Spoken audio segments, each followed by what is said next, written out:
Kambu MSI. Assalamualaikum Bapak. Waalaikumsalam warahmatullahi wabarakatuh. Apa kabar Bapak? Alhamdulillah. Baik, alhamdulillah sehat. Alhamdulillah. Alhamdulillah. Kita doakan selalu semoga Pak Safruddin beserta keluarga selalu dikaruniai kesehatan.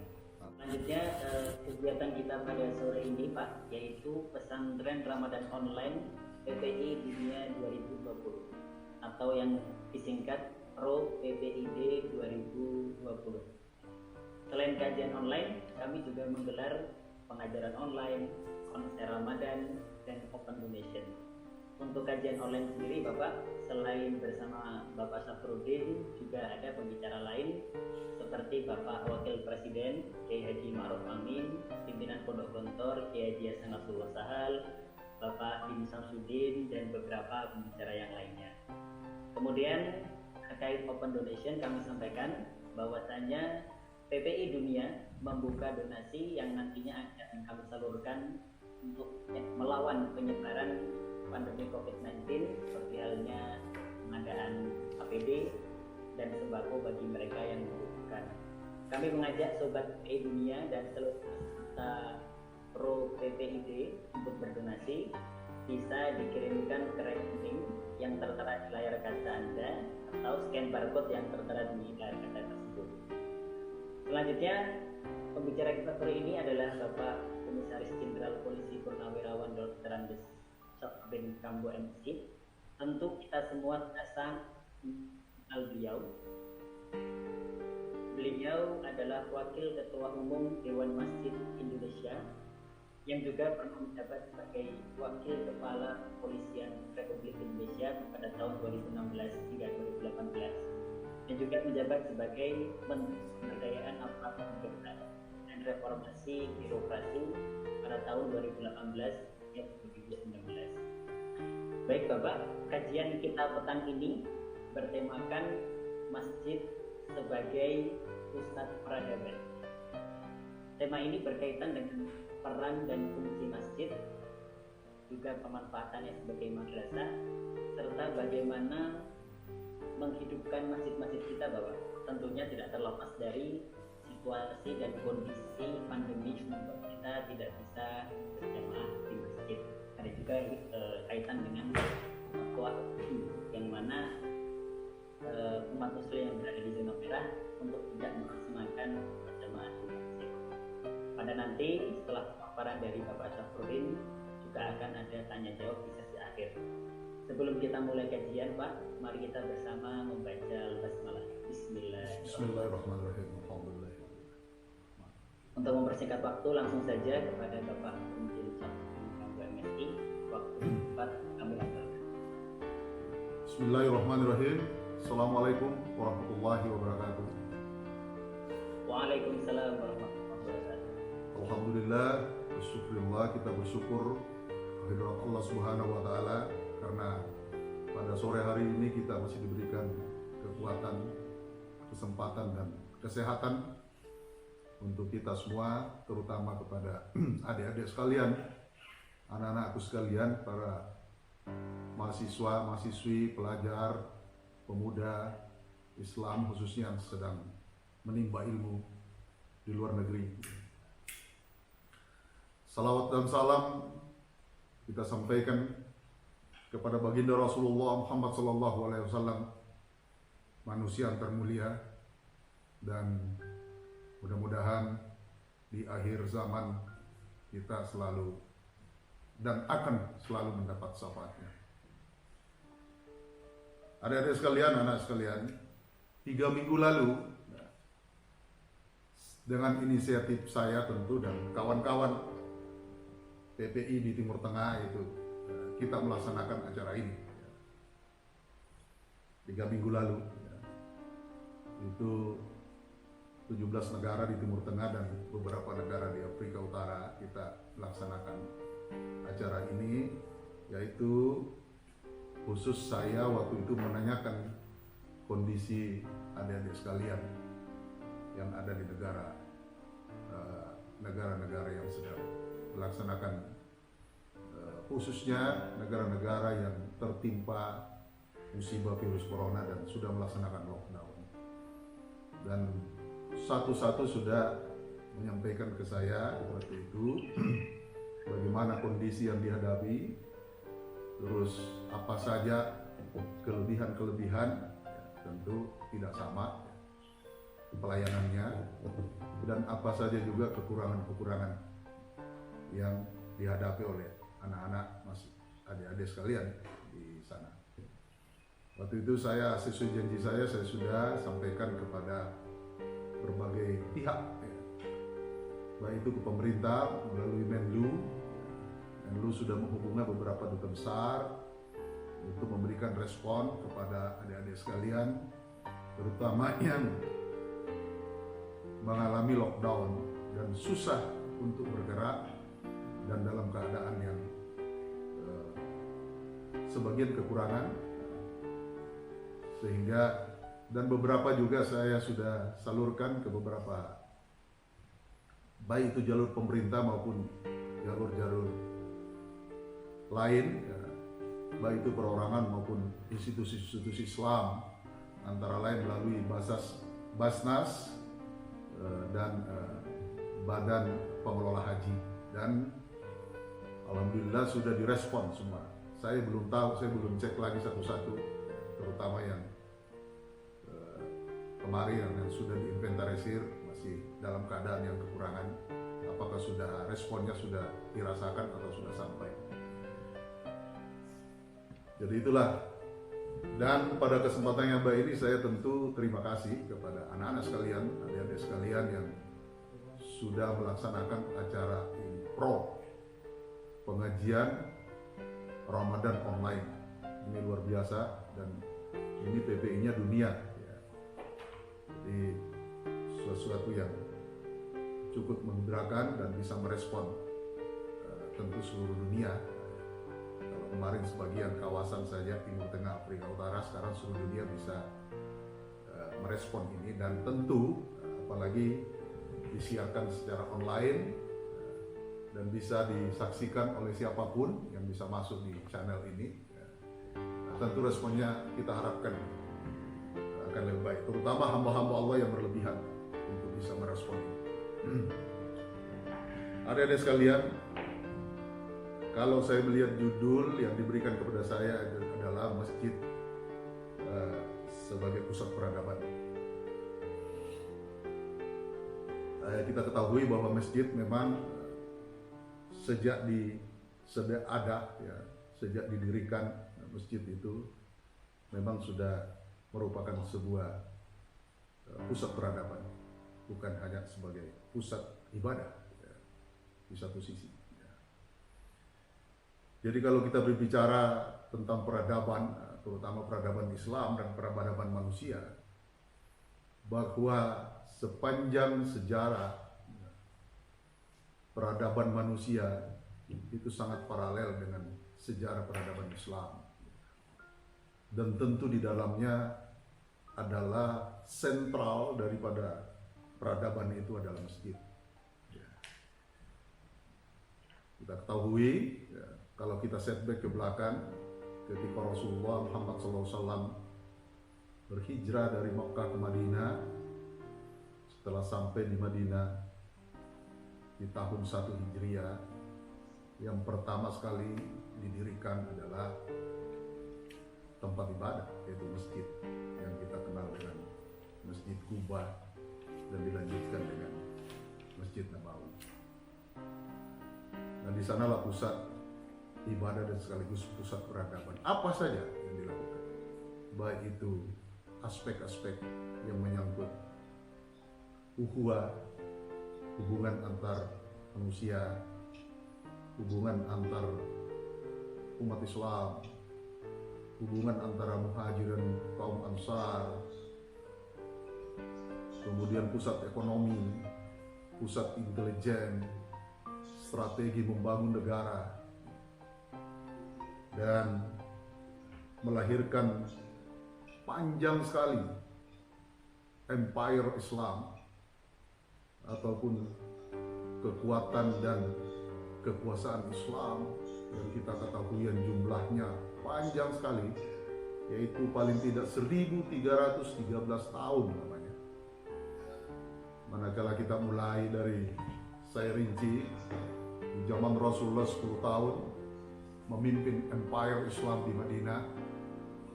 Kemudian tentu sepeninggal beliau, setelah wafatnya beliau, dilanjutkan dengan Amirul Mukminin Al-Khulafaur Rasyidin, yaitu mulai dari Abu Bakar radhiyallahu an selama 2 tahun, kemudian Umar bin Khattab 10 tahun, Utsman bin Affan 12 sampai 13 tahun, kemudian Ali bin Abi Thalib 5 tahun, yang jumlahnya 30 tahun lamanya, ditambah empire sendiri yang dipimpin oleh Nabi Muhammad SAW 10 tahun, 40 tahun empire Madinah. Kemudian begitu luas pengaruh Islam yang sangat diterima oleh seluruh bangsa-bangsa di dunia ketika dilanjutkan dengan empire Umayyah di Syam, kemudian dilanjutkan lagi dengan empire Abbasiyah, yang terakhir Utsmaniyah. Kita tahu 90 tahun empire Umayyah, kemudian paling tidak 558 tahun lamanya empire yang dipimpin oleh yang kita namakan dengan empire Islam di Abbasiyah, kemudian terakhir 623 tahun di Utsmaniyah, 1313 tahun. Itulah kalau kita kembali berpikir bahwa betapa peradaban Islam bisa mewarnai seluruh kehidupan umat selama 1313 tahun. Setelah itu tahun 1924 kita ketahui sampai sekarang tentu belum cukup 100 tahun empire Islam ini tidak memimpin dunia, dan di sanalah peradaban Islam yang masih sangat berpengaruh di seluruh dunia. Anak-anak sekalian, adik-adik sekalian, seperti yang saya sampaikan, sejarah panjang empire Islam tadi tentu melahirkan banyak hal, melahirkan banyak aspek kehidupan, di mana masjid menjadi sentral daripada itu semua. Tentu adik-adik yang beredar di seluruh belahan dunia manapun sekarang, baik itu di China, di Eropa, di Asia, di Malaysia, di Timur Tengah, di Afrika, di Amerika, sekarang tentu tidak akan hilang getaran daripada pengaruh-pengaruh yang dibawakan oleh kehidupan Islam yang sudah dititahkan oleh Allah Subhanahu wa Ta'ala, yaitu agama yang rahmatan lil alamin. Itulah kira-kira background untuk sekaligus menarik perhatian, pemikiran, dan sekaligus menstimulus adik-adik sekalian, anak-anakku sekalian yang sedang menimba ilmu di luar negeri untuk menjadikan apa yang menjadi sejarah panjang peradaban Islam ini, menjadikan kita semua berpikir kembali bahwa mari kita bersama-sama bersatu padu untuk mengokohkan pemikiran-pemikiran yang sudah dibangun oleh para pendahulu kita melalui junjungan Rasulullah Muhammad SAW dan seluruh sahabat-sahabat Al-Khulafaur Rasyidin, Amirul Mukminin, Ummul Mukminin, dan seluruh pemimpin-pemimpin empire yang saya sebutkan tadi, yang sudah membawa tata kehidupan umat manusia di dunia ini yang jauh lebih baik. Oleh karenanya, harapan pada kesempatan yang baik ini, saya selaku orang tua yang selalu membina, membimbing anak-anak sekalian, adik-adik sekalian untuk menjadikan ilmu yang Anda semua dapatkan nanti untuk membawa kehidupan yang jauh lebih baik, jauh lebih kompak, jauh lebih harmoni di dalam alam kehidupan, baik itu berbangsa dan bernegara di Indonesia maupun alam kehidupan sesama umat manusia di dunia. Sekarang saya tentu akan mengerucut tentang bagaimana implementasi. Setelah saya gambarkan begitu indahnya kehidupan umat Islam yang bisa membawa kehidupan umat manusia saat ini. Bagaimana kehidupan masjid itu yang tadi sudah mengerucut. Kita awali tadi berbicara tentang masjid sebagai pusat peradaban, kemudian kita gambarkan bagaimana sejarah peradaban yang berbentuk empire yang begitu besar, kemudian kita kembalikan kepada bagaimana kehidupan masjid yang harus kita bangun, dan yang sekaligus apa yang menjadi kondisi yang kita hadapi saat ini di tengah-tengah musibah COVID-19. Dewan Masjid Indonesia dalam 10 tahun terakhir ini mengembangkan 10 program Dewan Masjid Indonesia, yang antara lain banyak hal tentu, tapi yang sangat kita utamakan adalah pendidikan dan dakwah. Ya. Tentu hampir di semua masjid-masjid ya, yang masyarakatnya padat, masjid kita jadikan tempat pendidikan dan dakwah. Di sana pendidikan TPA, tempat pendidikan, taman pendidikan agama dan taman pendidikan Quran dibangun seminggu baratnya. Dengan jumlah masjid Indonesia ini hampir 1 juta jumlahnya. Paling tidak 900 ribuan untuk masjidnya, kemudian kalau digabung dengan suro dan musolahnya kira-kira 1 juta sekarang. Kira-kira 25%-nya itu menjadikan masjid itu di satu sisi tempat ibadah, ya, juga terdapat pusat dakwah dan pendidikan. Hampir menjamur di seluruh Indonesia ini adalah tempat pendidikan agama dan tempat taman pendidikan agama dan taman pendidikan Quran. Itu yang salah satu program. Yang kedua adalah pemberdayaan ekonomi yang berbasis masjid. Setelah saya gambarkan tadi bagaimana di zaman Rasulullah bahwa masjid dibangun pertama adalah untuk semua aspek kehidupan. Demikian pula yang kita lakukan sekarang, yaitu membangun pemberdayaan ekonomi yang berbasis masjid. Banyak hal tentu di sana yang kita bisa lakukan dengan inovasi-inovasi, dan pelibatannya adalah 100% para pemuda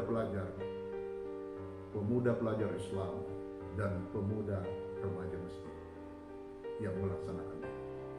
Kemudian kita membentuk suatu organisasi pemuda yang namanya ISYF, Islamic Youth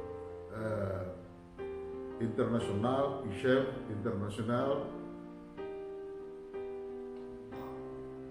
apa ISYF itu? Islamic Youth, ya. Economic Forum, ya. Islamic Youth Economic. Kita sudah membangun itu, kemudian kita juga membangun lagi pemuda remaja masjid yang lebih baru tentu, untuk khusus menangani masalah-masalah kebersihan lingkungan masjid, karena masjid harus selalu bersih. Yang sebelumnya sudah ada yang lebih senior, yaitu Badan Komunikasi Pemuda Remaja Masjid dan Jaringan Pemuda Remaja Masjid. Jadi itulah yang kita unggulkan sekarang untuk mengelola masjid. Kemudian bagaimana kondisi sekarang setelah kita mengalami musibah COVID-19 ini. Jauh-jauh hari begitu terjadi ledakan COVID-19 di Wuhan, Cina terutama, pada medio November-Desember 2019, Dewan Masjid Indonesia di bulan Januari sudah mengantisipasi seluruh masjid di Indonesia untuk kita lakukan pembersihan masjid dan mengantisipasi bagaimana untuk mencegah virus ini bisa menjalar di masjid-masjid. Manakala sempat menjalar ataupun berinteraksi di masjid, maka yang kita sebut tadi pusat peradaban, masjid sebagai pusat peradaban itu akan terganggu.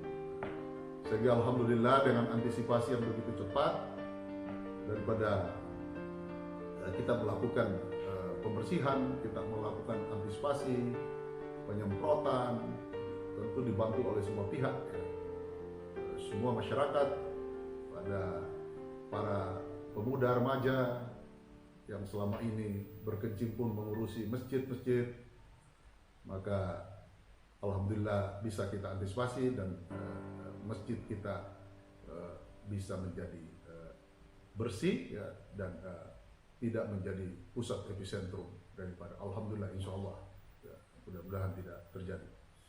Kemudian apa yang dilakukan kita ini dan sekaligus masjid-masjid di Indonesia dalam pandemi ini? Banyak hal. Tentu kita menyiapkan masjid sebagai pusat logistik, kita menjadikan masjid sebagai dapur umat ya. Itu sudah menjalar di mana-mana. Itu sejak bulan Maret yang lalu ya.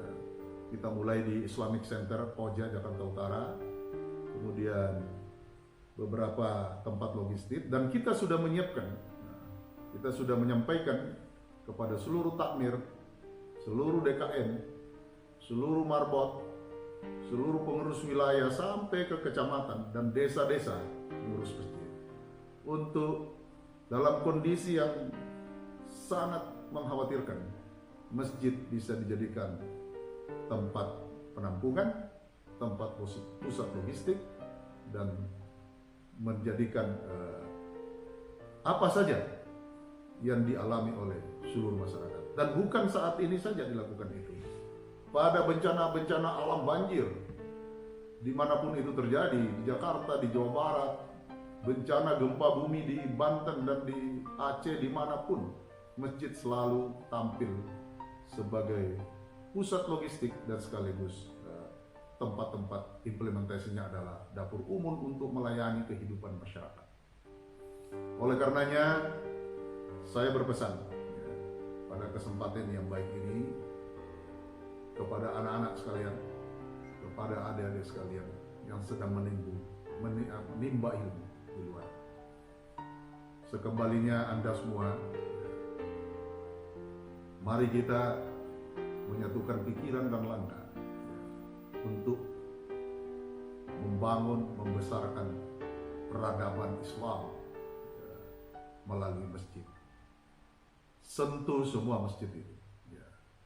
Karena dengan jumlah 900.000 masjid, tentu banyak masjid yang kekurangan imam, banyak masjid yang masih langka para dai pada salat Jumat, para pengkhotbah pada saat Jumatan masih kurang sekali. Paling tidak setelah kita inventarisir, belum cukup 100.000 imam dan dai. Masih kita butuhkan. Walaupun intelektual Anda semua, adik-adik sekalian, anak-anak sekalian, jauh menjangkau ke berbagai belahan dunia dan peradaban dunia saat ini. Tapi jangan lupakan untuk mengurus masjid. Dan terakhir, pada kesempatan yang baik ini, tentu saya ingin menginformasikan kepada Anda semua bahwa insya Allah ini sedikit tertunda. Tentu sudah ada beberapa yang sudah tahu dan melihat di berita bahwa bangsa Indonesia, umat Islam khususnya di Indonesia, diberikan kepercayaan oleh Liga Muslim Dunia untuk kita menghadirkan Museum Rasulullah Muhammad SAW di Indonesia. Tentu museum ini dibangun yang museum yang ketiga setelah di Madinah dan di Mekah. Tapi paling tidak museum ini akan dibangun yang terbesar di dunia. Direncanakan di 20 negara di dunia akan dibangun. Museum ini adalah salah satu sentral pusat peradaban Islam. Karena di sana akan kita tampilkan sosok pembawa ajaran yang benar, yaitu Rasulullah Nabi Muhammad SAW, dari semua sisi kehidupannya.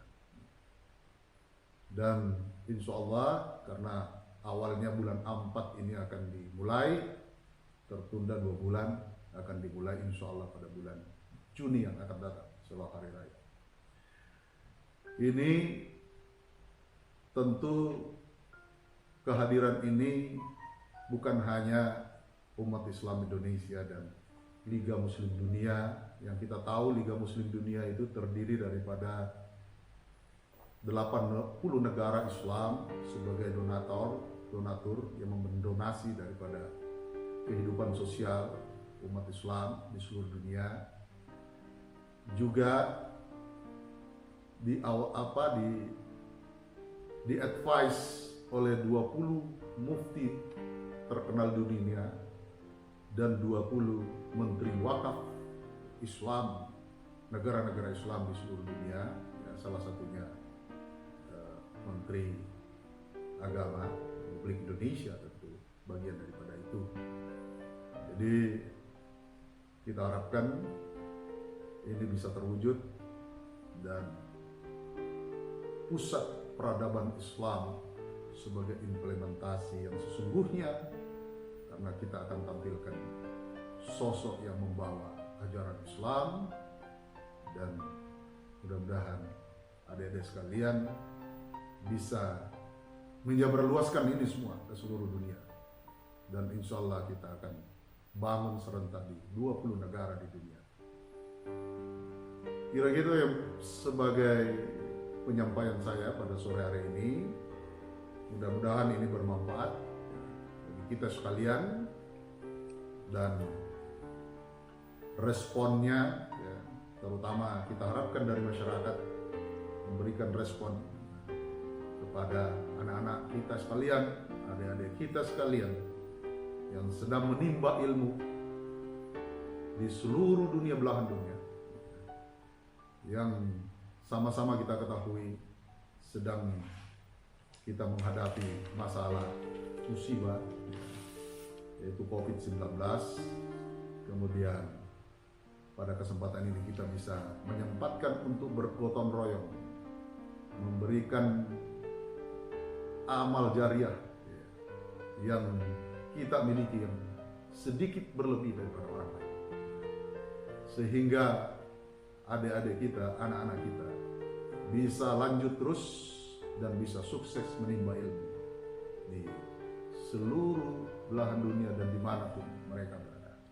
Itu himbauan saya. Sekian, terima kasih. Wassalamualaikum warahmatullahi wabarakatuh.